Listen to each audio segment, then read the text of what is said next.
We have massive, massive breaking news. Now, members, those of you who are on the channel membership, you have known about this roughly 2 weeks now if you've watched that video. So some of the stuff I can't share publicly that I get, but you guys have to take my word for it, and now it's public. Verizon is looking to replace Hans Vestberg.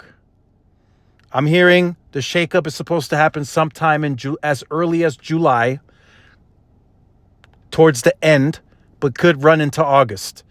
That's what I was told. I made that video about 13 days ago, and now it's public. We got the article from Reuters. I will leave a link to it in the description down below. So here are some thoughts of mine. If we're looking at the competitive landscape on the postpaid MNO side, mobile network operators, Verizon is still not competitive enough.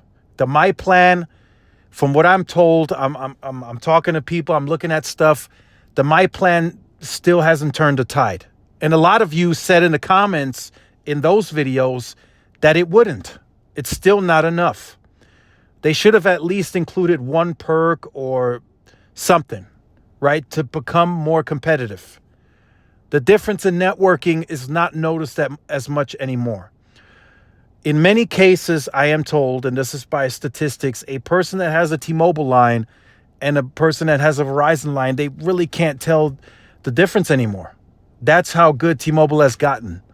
Although the Verizon connection may be better, right? If RSRP, optimization, although it may be better, the average consumer just can't tell the difference anymore between the two. In most cases. Now, of course, there are some cases where T-Mobile just lacks service altogether. They have very weak coverage, fair coverage. Then, of course, Verizon is better, right? In those cases, especially if they have towers nearby.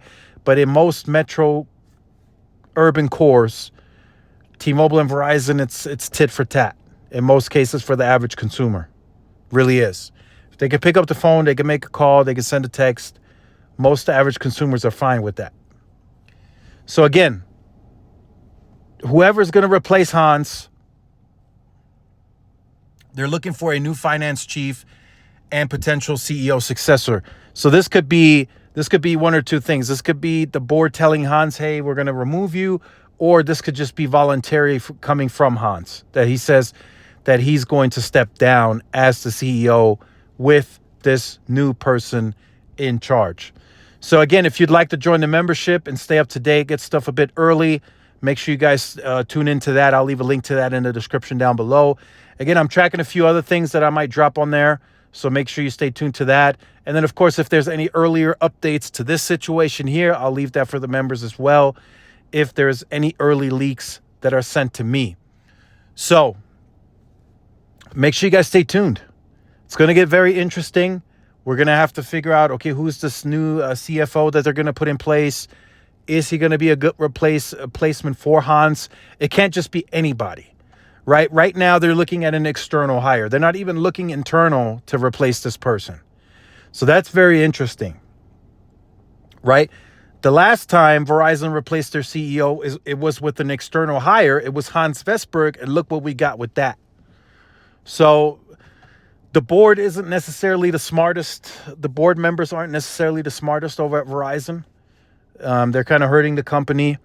I wish it was somebody internally. There are a few people that they could use or that could be great successors, including Sampath, I feel. But again, we'll see what happens. Make sure you guys stay tuned, like, share, subscribe, and I'll see y'all in the next one. Peace.